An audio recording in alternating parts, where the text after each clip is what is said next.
Well, hello and welcome to PM Express. Yep, I am sat right here in a very cozy and luxury VIP lounge in Alisa Hotel. I mean, it's quite secluded and private. I never knew there was anything like that, so check it out anytime you are here.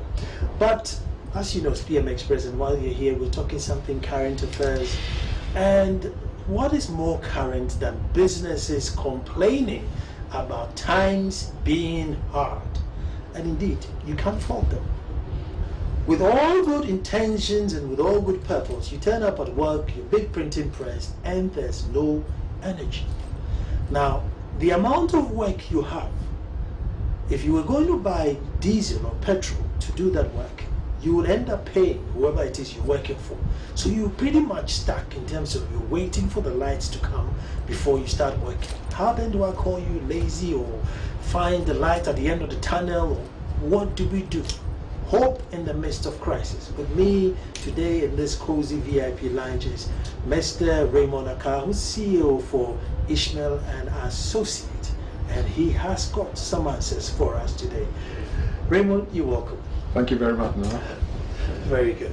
Now, I'm glad you came here today because I'm sure there are thousands of people watching us today who are you just can't give up because you've put it in so much. So all you're doing is you're trying to hope to see, and a good example is the printing press guy. He can buy a generator, but he hasn't got enough work, that can even fuel, to keep him going. So he then has to just stop, and hopefully in the evening or tomorrow morning he's going to get light before he starts working. Times are really hard. What should businesses do?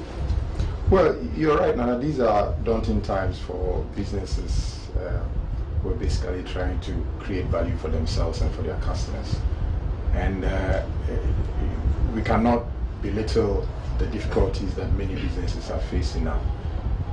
You gave the example of the printing press, which, yes, may have invested in generators at a time when times looked a bit good, but now he's having to bear the cost of running the generator in the midst of a situation where sales are not quite as high as they should be. So how would such a person have survived? What does a person like that need to do to go through this period, which, by the way, is going to turn around? Again, history has taught us that after every boom there's a bust, and after every bust there's also a boom. So it's a matter of time. Except that, are you going to be able to survive between now and when that boom starts? So the first thing to do is recognize the fact that times are not normal. Sometimes businesses go through a situation where the downturn begins and they just say, okay, let's sit around and hope and believe that something will happen. And inaction is actually riskier than anything else. So the first thing is to recognize that, hey, we have a challenge out there. There are external factors that are impacting my business, and therefore I need to think through what I need to do.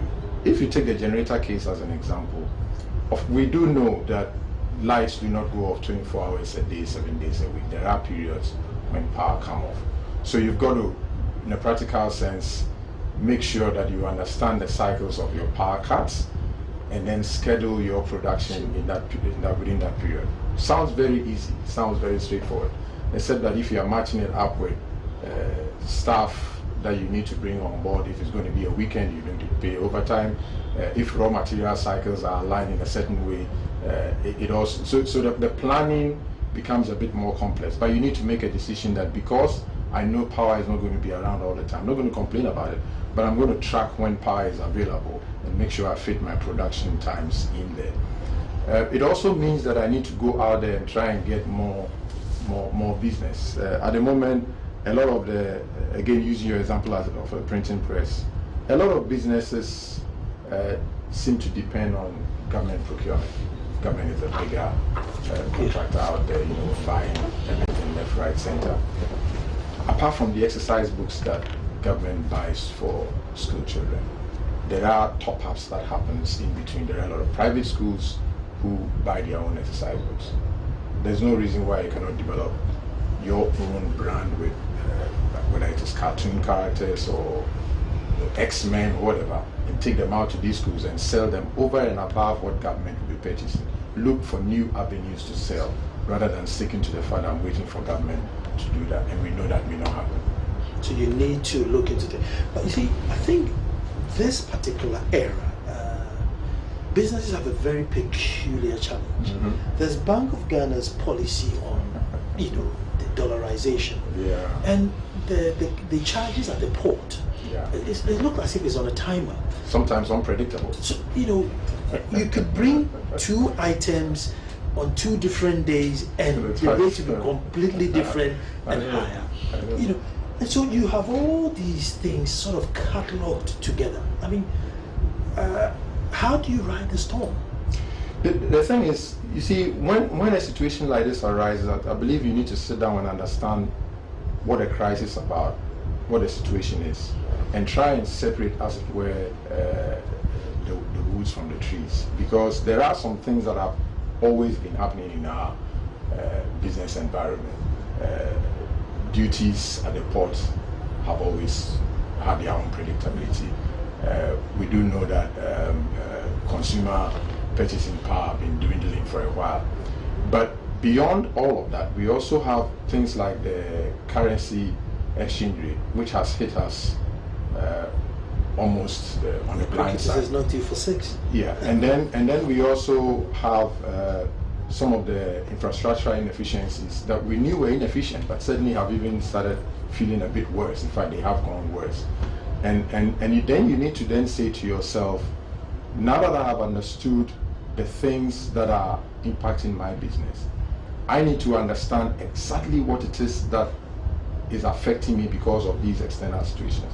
Because it could be that in my case, cash is a major challenge that I need to try and deal with in the turbulent period.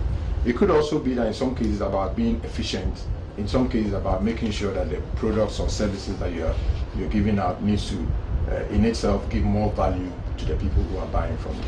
Once you begin to understand the impact and effect on your business, you can then begin to look for the tailor-made solutions and responses that would deal with your situation. You need to be quite ruthlessly selfless and say, I'm going to think about myself. I'm going to think about the 50 or 60 or 125 people who are working for me and the households that depend on them, and make sure that we solve these issues not for the sake of my business thriving, but the sake of all the other dependents that I have around the business, suppliers, even ECG depends on industry running so that they can get their fees and everything else. But it is important that you separate the issues and not bundle them all together. Because what seems to be happening is because this situation has gotten to where it is, we are looking for a one-size-fits-all solution for everything.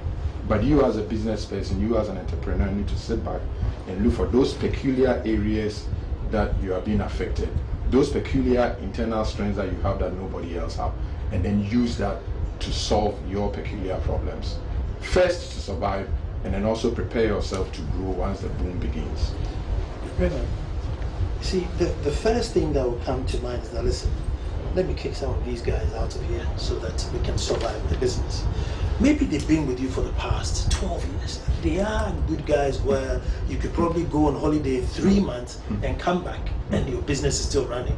And sometimes it's a rare occasion, so you have a team like that. Fuel is going up, utilities are going up, and you need to also pay them accordingly so they survive. Yeah. So at this point, do you become extremely selfish and say, listen, go home? Or do you call them in and tell them that, listen, these are the books. I either keep you here like this, or I let some of you go home and then I give the rest who stay a pay rise. I mean, what do you do in a situation like this? Well, those options are available. But whichever option you choose, whether you ask people to go home, and I'll take each one separately, whether you ask people to go home or you say, let's all go through the hard period when times become better than we all endured, you still need to communicate. You still need to let your employees, the people in your team, whether it's at the senior level or at the middle level or junior level, everybody needs to understand the nature and the performance of the business. That is fundamental. It needs to happen. Now, having done that, sometimes you would get to the place where you have no choice than to cut back on staff. I mean, we're dealing with a company now where raw material importation because of the exchange rate became a problem for a period of about 3 or 4 months. Then the management team said, you know what, we're going to ask all the workers to go home so that it will save us all the money of bringing them in every day and sending them back. It's not a lot of saving, but it is some amount of saving. But we're going to do it in such a way, because we know we're going to go past this period of 3 months or 5 months at the NVC. We're going to leave them at home. We'll pay them the base salary without all the extra costs, so that we can maintain them and their employment up until the time when we can kickstart running again. Some organizations also, and I've had occasions to actually implement in my life, unfortunately, situations where you have to ask people to go. And sometimes it's hard. It is hard. He's a good worker. He's got a wife. He's got children. It's hard. It's hard. And therefore you need to say to yourself, what is it that you can do with these individuals or groups that will continue to make them part of your extended value chain or supply chain or whatever it is, while at the same time ensuring that you are clawing back some savings. So for example, if in one occasion we said to the guys, the drivers, form yourself a transport company, and instead of us running a transport, we will subcontract the transportation to you. So it is a service that we do need, but we can't handle it in our books, so you do it. All the cost of buying the vehicles and everything else, you bear that. We'll support you with bank loans if it's so required. So you would have received your package, you've left the core business, but you're still providing us a service. Or you can set them up as third-party supplies if you are in manufacturing, for example, and say that, okay, for a small part where maybe we need caps delivered or we need certain labels delivered, we would help you set up so that you will supply that for us, for at least we will guarantee you business for the next 18 months or so, expecting that within that period you would also extend your expertise across other businesses, so that even when we begin to cut back, at least you have something. But I believe you me, it is never easy. But sometimes if it is based on information and understanding of the state of the business, then it makes it somewhat acceptable. But I can assure you, cutting back is not easy. And that is why in periods like this, sometimes you have to make those hard decisions. But you need to make it as a human being, and you need to understand the implications and see what you can do to soften it. I don't know that when you ask somebody to go home, it's soft. But sometimes you can help look beyond just asking the doors to be closed and say, what else can I encourage these guys to do? By the way, letting people go is very expensive. and that's the other side of it. And that's why sometimes organizations tend to try and hold on them for as long as possible. If you have a workforce that averages maybe 20 or 25 years in service, a lot of organizations would say you have to pay 1 month's salary for every year work. And if you have 300 of them, that's not cheap. That's still the time. If you have 50 of them, that's still not cheap, depending on the size of the business. So sometimes, even going through that, generating the cash to be able to pay them off before you consolidate can be quite difficult. But it is an option, unfortunately.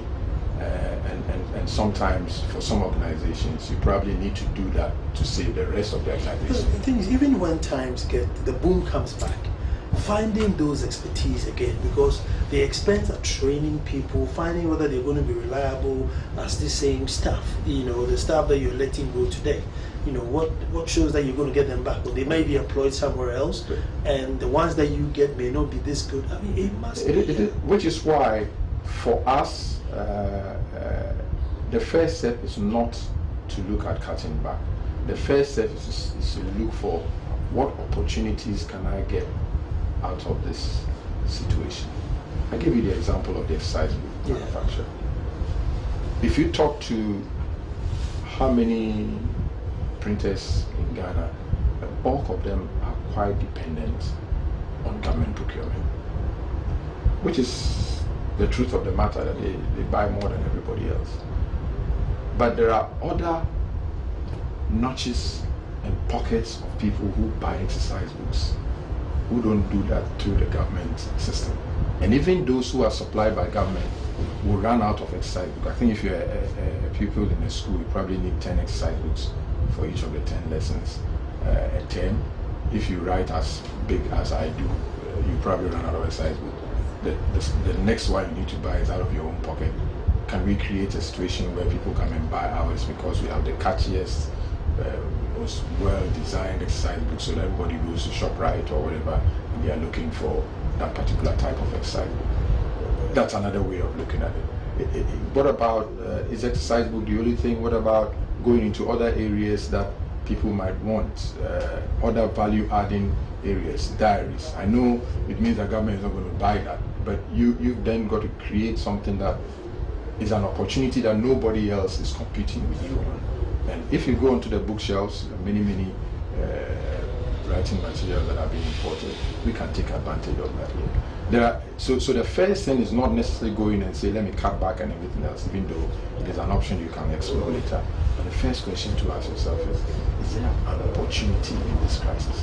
Is there something that everybody else is not looking at, that I can look at and create a unique proposition out of, so that people in this stage where cash is king want to make sure that whatever they buy, they're getting value out of.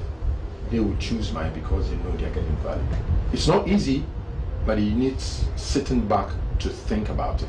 So basically, this is the time to innovate, if I may say. That's where it starts. That's where it starts.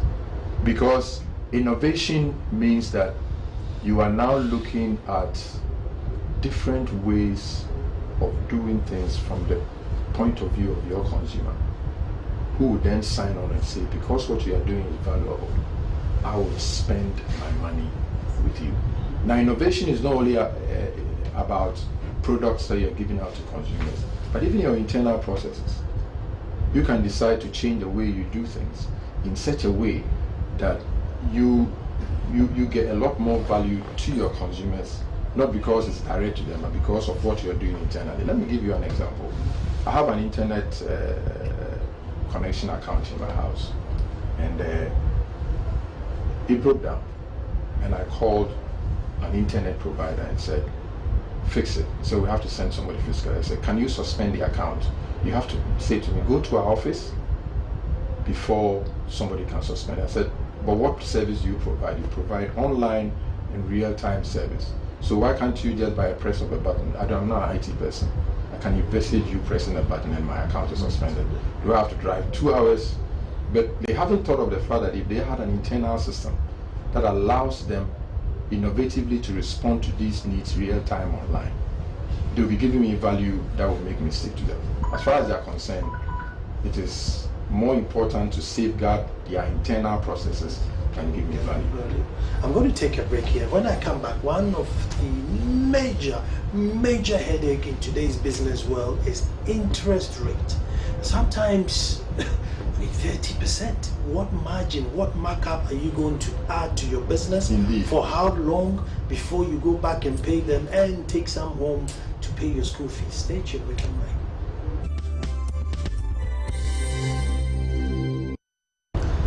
Well, hello and welcome back, and I'm sure that you're taking notes, because you're not the only one in it. We're all in it to take notes and learn something from it. But check this out. So though Ghana has suffered erratic economic performances that have created considerable uncertainties, the good news is there is hope in the midst of crisis. Ishmael Yamson and Associates, in partnership with Joy FM, Thought Leadership, present the Hope in the Midst of Crisis seminar. The summit will be chaired by Dr. Ishmael Yamson, and speakers will include Kelly Gejeko Enterprise Group, Dr. Bill Popolampo, Central University Business School, and Nanosei Bonsu, CEO, Private Enterprises Federation. The dates are 17th June at 5:30 p.m. for the plenary, and then 18th and 19th June for the 2-day workshop at 8:30 a.m. and 4 p.m. daily, to help businesses build strategies for their survival and growth. The venue is the College of Physicians and Surgeons at Rich in Accra, and the tickets are available at the front desk of Joy FM, Kokomlebne. Plenary is 100 Ghana cedis, and the workshop is 1,000 Ghana cedis. And for inquiries or bulk purchase, call Joy FM on 0302 216 540. 0302 216 540. This event is brought to you in conjunction with Joy FM, Thought Leadership Desk, and Multi TV. Now, just before we went to break, I was just going to find out about what you do about interest rate. But before we get to interest rate, I mean, Raymond, everybody has to cut back now. The times are hard. And that's the normal instinct for businesses. That no more spending, no more advertising. That's it. What do you say? Well, that is the instinct. But just before we go on that, let me just clarify a few of Sure. points on the announcement you just read. The seminar, the talk and discussion paper will be on the 17th. It's actually going to be at the La Beach Hotel, the College of Surgeons and Physicians. Okay. It's going to be at the La Beach Hotel. 5:30 we'll just have a short cocktail, and then by 6 o'clock we'll be seated. And that's for 100 CDs. Now if you want to come for the practical one, we'll roll up our sleeves and dig into the real one, which is the 18th and the 19th. That's 1,000 CDs. And once you bought a ticket for that, then you can come for the plenary session for free. Okay. Okay, and that's at Cleaver House, which is the building between Data Bank and the Tigo head office. Cleaver House. Okay. It's an event place that a lot of people know, so Okay. and it's pleasant. People enjoy. But let me come to your question about cutting back. And I know there was a joke about the fact that, well, if you have 1,000 CDs to pay for the workshop, then you probably don't. You don't qualify. Look, the bottom line is when times are as daunting as they are, you look to cut back. But more importantly, you look to focus. And your focus then should give you the places, or identify for you the places that you need to invest. Which means that while you are cutting back elsewhere, you're actually using the cutback to invest somewhere else. I use the human body as an example all the time. That you could be someone who weighs 80 kilograms and have a pot belly and bulges in all the wrong parts, and spend 6 months in the gym and end up probably still weighing 80 kilos, except that the pot belly is gone, but you built muscles where the muscles need to be built. And that's an example of how you approach situations in that sort of crisis. If a doctor says to you right now, boy, if you don't lose weight, you are gone in 2 weeks, you're going to be out there building the muscles to reduce the weight. Not so much because you just love it, but because you have a crisis. Same thing with our businesses. So while you're looking at cutting back, you also need, more importantly, to look at where you're going to focus and therefore where you're going to invest. You take the advertising as an example. If anybody who's been in marketing long enough will tell you that if during the periods of hard times you do not invest in brand building, when the times get better and you want to recover, you have to spend multiple times more to get a recovery, if you can get it. Because by then the people who spent at that time have already established credibility in the eyes of consumers. So I'm sure in your case, if somebody is investing in brand now that times are hard, you would build some sort of relationship with the brand. Yeah. And then therefore when times become good, who are you going to stay married to? The same brand. So is that, but it's counterintuitive, because the logic almost says cut back, cut back, cut back. The logic should say focus, focus, focus, and that should show you where you should cut back and where you should invest.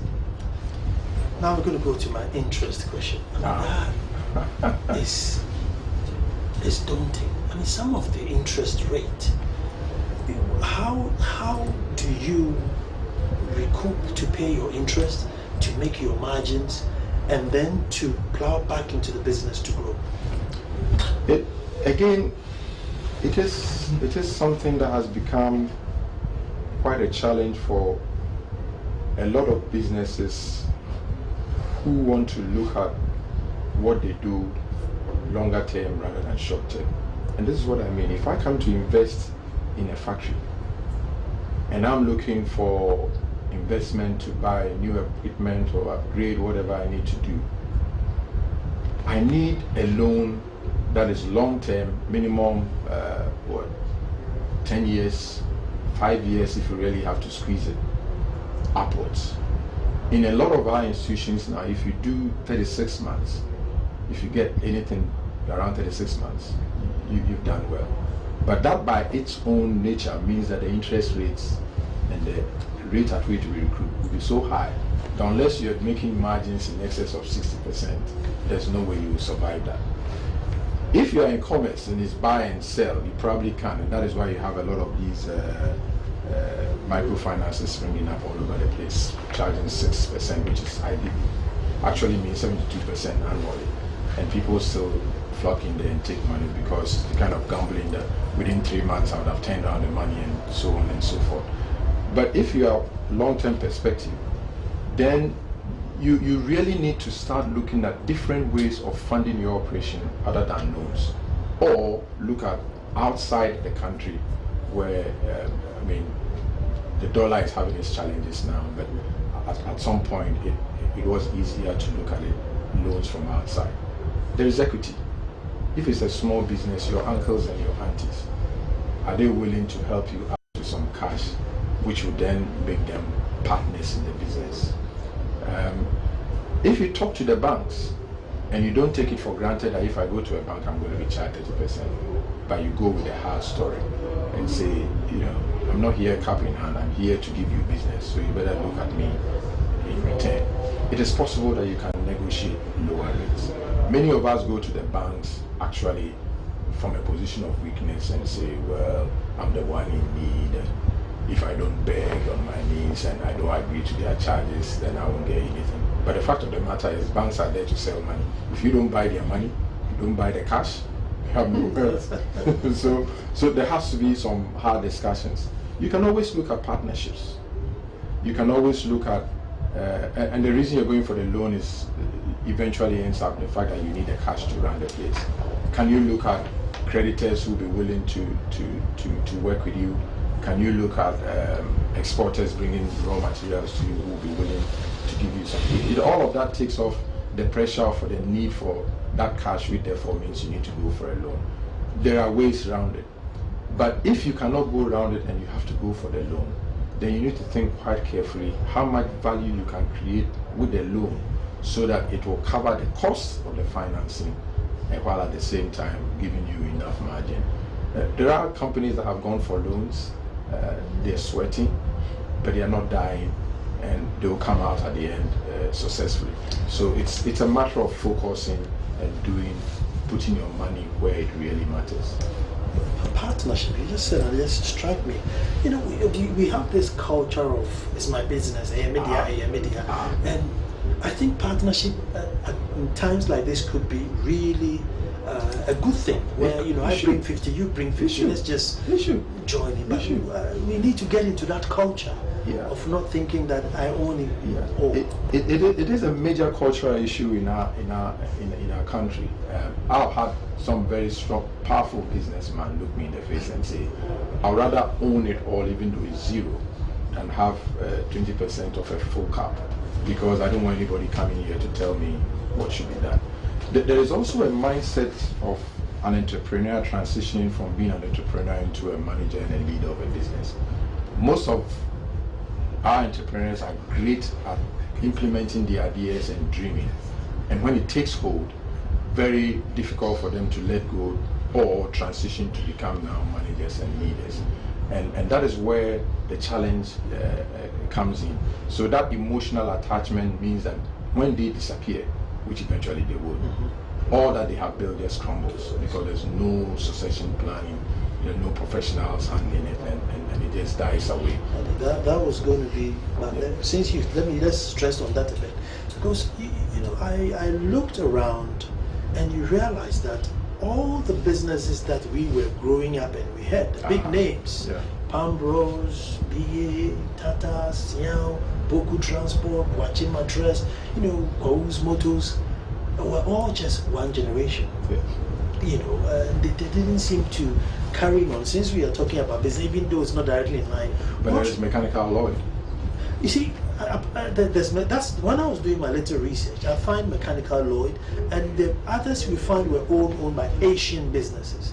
But as far as the Ghanaian indigenous ones were concerned, so far as mechanical law has gone into a second generation and it's still flying. And I think the younger entrepreneurs are learning that. They are picking up those learnings, and you find more and more in our role as consultant, people coming to us, talking to us on the quiet and say, you know, I want to find a way of getting over this emotional hump so that I can create a legacy that will live beyond me.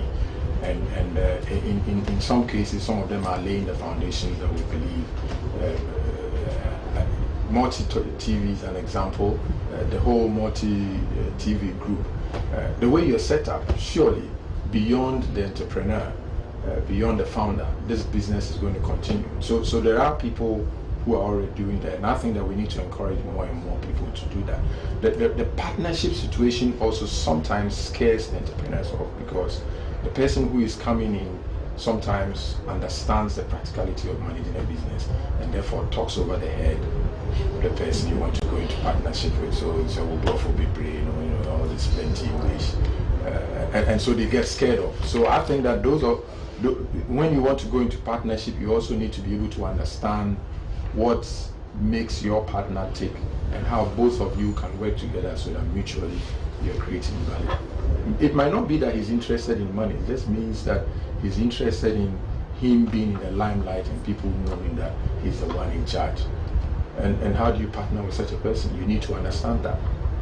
Another conflict which you find in the business era is one who has the idea and the guy who has the money. The guy who has the money thinks that, you know, I'm superior because I brought the money. And there's always that conflict between the guy who, what should the relationship be between the guy with the idea and the guy with the money? What should be the relationship? I think that the idea would have value, which is based on the amount of money you're bringing in. So let's say I have an innovation, I come up with the idea, but obviously I'm penniless. So I come and say, Raymond, look, bring 1,000 CDs. I have this idea, and we can make 2,000, and every month we go on. Absolutely. I mean, it's always as simple like that. But even if you take it in that simple form, the fact that you're asking me for 1,000 CDs means that the idea, of course, the idea will endure beyond the investment, the initial investment. But we need to sit down and understand what that value of the idea over the next 5 years, 10 years will be, and then agree. Therefore, the value I'm bringing on board and the value you bring on. We could then set up and say, okay, we all have 50-50 in terms of shares. Okay, but the money you're bringing in is then no longer loan. It is money that you are putting in as your equity. I have brought sweat and thinking equity. You've brought cash. So it's 50-50. And on that basis, we agree how the money will be shared. We agree how it will be managed. Are we going to jointly manage it? As soon as you go in with the mindset that I brought in the money, and therefore I should be running this business, then the guy with the idea will also back out. If the guy with the idea says, yeah, but I've got the idea, so just give me the money and go and sit on the hilltop and hope that this will work, the guy with the money will say, hang on, I'm putting in the risk. If it goes down the tube, I'm the one who will be left with money, and all you'll be left with is an idea that you're going to look for somebody else to. So the two partners, I believe, need to come to the place where they understand what they are bringing on board, and also mutually respect each other and understand the needs. I want to take a break here, and when we come back, one vital, I don't know if I'll call it ingredient or culture, whatever it is, but it is customer service. And I think that at this point in time, you need to double, triple, quadruple the customer service. Stay tuned. Well, hello and welcome back to this very vital discussion, if I may say. And just before we go to the break, we're looking at customer service. Raymond, how vital is customer service in times like these? In the context of the crisis that we have, I think it is key. Because when you have a situation where consumer confidence is not as high as it should be, and consumer purchasing power is dwindling, nobody wants to spend their good CD on a bad service.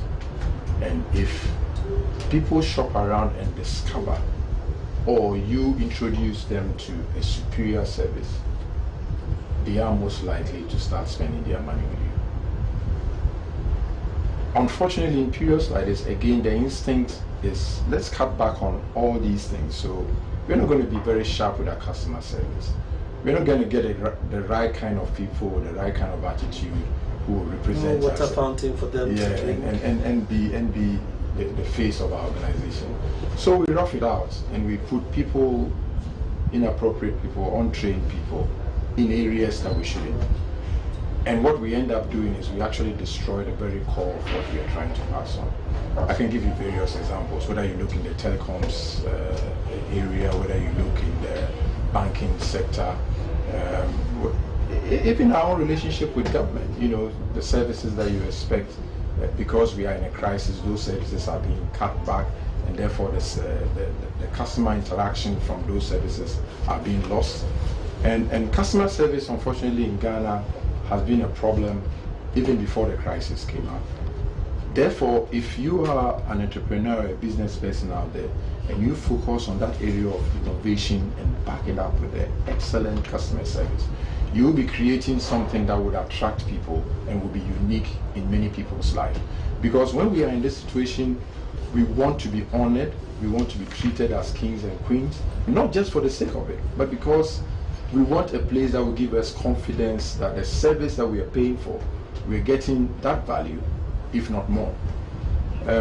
I can tell you various stories. I told you about the internet provider who says to me that if I'm able to solve your problem in 14 days, I'm still within my service quality. And I'm thinking, if I have a business and I'm using you as a driver of all the tools that I have, even 1 day is not good enough, you know. So, but it is that sort of attitude. Sometimes you're made to feel as though. Way back when we used to post the airmail, it didn't even take 2 weeks. That took even quicker than 2 weeks. But that's where we are, you know, and therefore, for me, it is very important that customer service, however you define it, whether it is internally or externally, is crucial. That people coming to interact with your business need to feel that you're giving them the best that kings and queens get. And you need to sit back and think, what can I do differently to ensure that when people come and interact with whatever product or services I provide, they walk away knowing that they have got something unique, something different, something superior. Where should the change be? Is it from the top, from the shop floor? Where is the change needed now? Where the radical change? The tone and the attitude is set from the top. If the top is not interested, if the top doesn't live it, doesn't express it, doesn't desire it, doesn't drive it, it's not going to happen. It has to start from the top, and it's one of the areas that sometimes a bit of if you run a program now and you say you want to bring in the top executives in big corporate Ghana to come and sit down and either look at innovation or look at customer service, if you find a handful, you'll be very lucky. Most will say to you, we're going to send our middle managers and our supervisors. They need that sort of training, so we're going to send them. And a lot of the time when they come to these programs, they say, actually, we've learned a great deal. There's so much we can do with what we've learned. But we're going back into an environment that has a leadership covering. And the leadership covering hasn't got this attitude that you've given to us. So not a lot will happen. And when we give the feedback to leaders and they choose to come for those programs, the change is amazing. Because once the head is setting the tone, living it and driving it, and rewarding people based on customer service. You know, show me how you reward me, and I'll show you how I behave. Once customer service and innovation becomes a reward point in the organization, people will begin to change.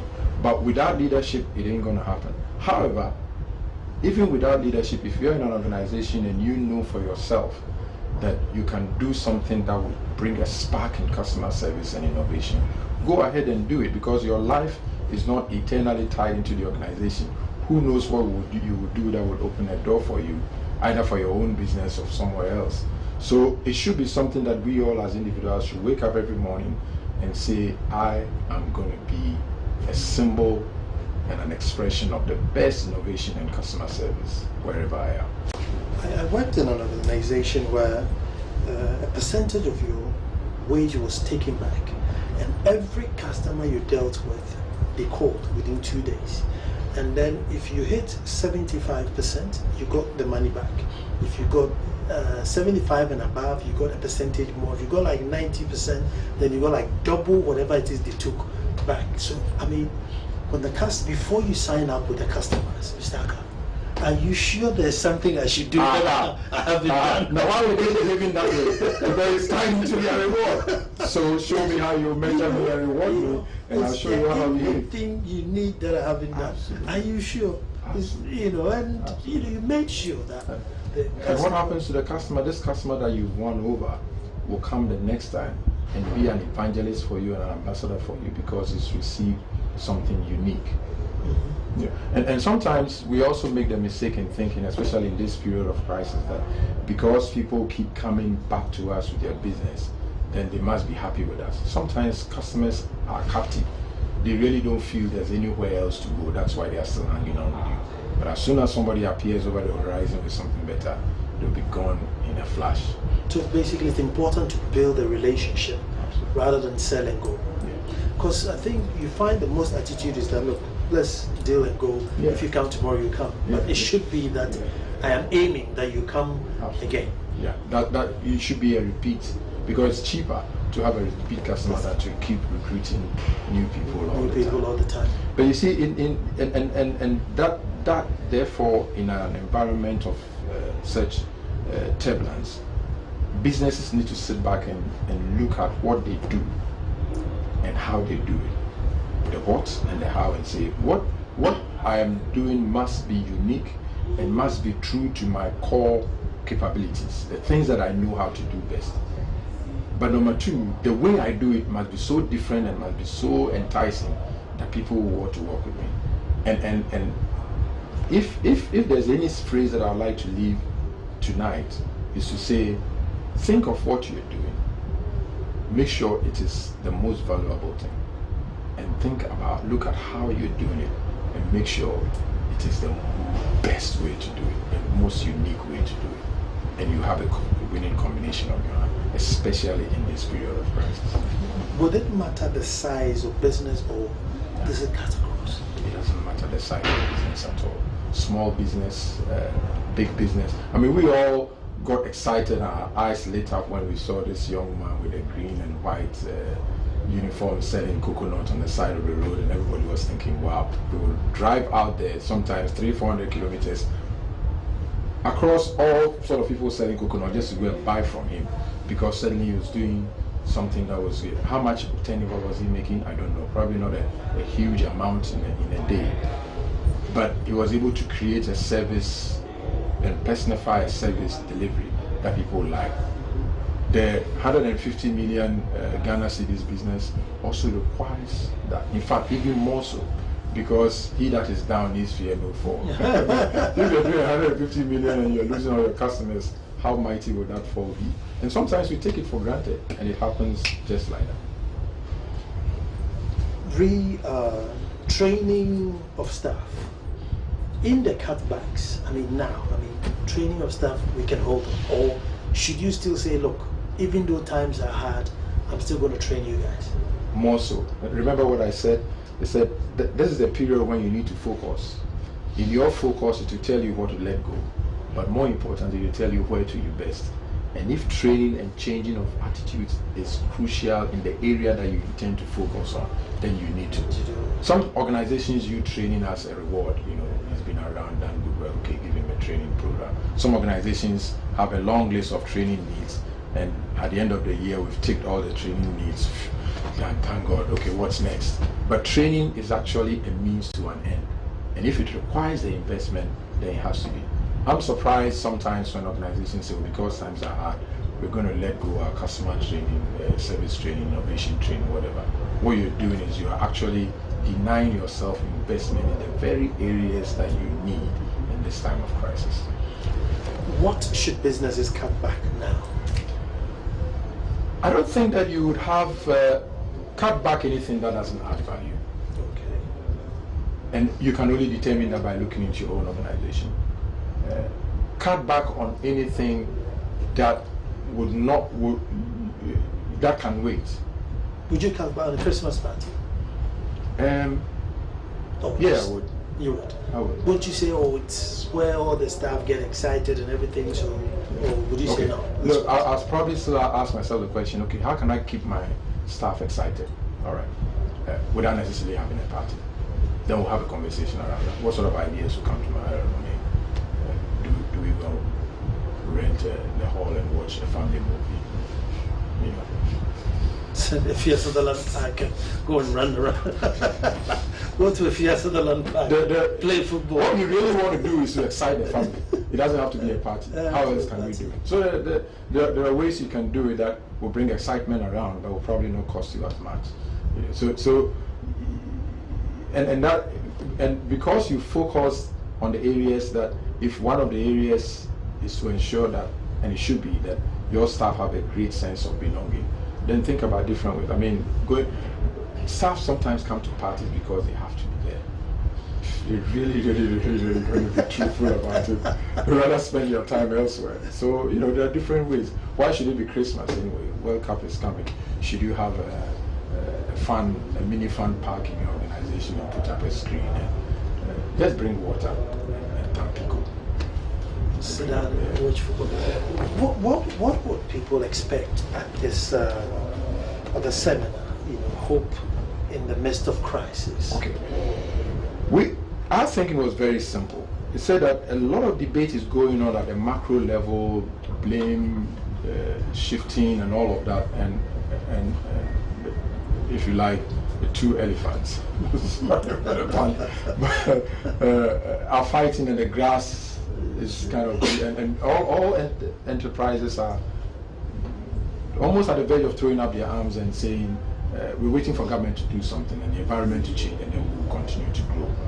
And nobody really is going beyond that to the real economy, to the core phase, to say, what can you do differently in spite of all the things that are going on? And by the way, if this is going to change, it's probably 2 or 3 years down the line, but in the meantime, what do you do to survive and thrive? And that's the discussion we want to have. We're not out there with a magic wand to say, this you need solution 4, you need solution 5, you need solution 6. But we're going to stimulate you to start thinking through some of the things that you can do differently.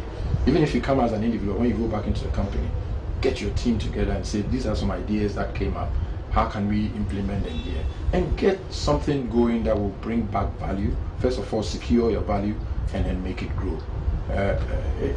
People will come in there, I believe, and go away with great ideas on areas they can look at, and maybe some specific ideas on what they can do differently. But definitely everybody will go away with a different thinking cap that will say, first of all, I'm not going to sit around in despair. I'm going to do something. And whatever I'm going to do is going to make sure that I secure my business and also prepare for the growth when it comes. Is it time for the business industry or business fraternity to call government and say, listen, come and sit down and hear us out? That cry has been going on for decades. Has government listened? If the evidence around there is anything to go by, probably not. So how do you, as a business community, continue to do business and look for opportunities in spite of all the external circumstances?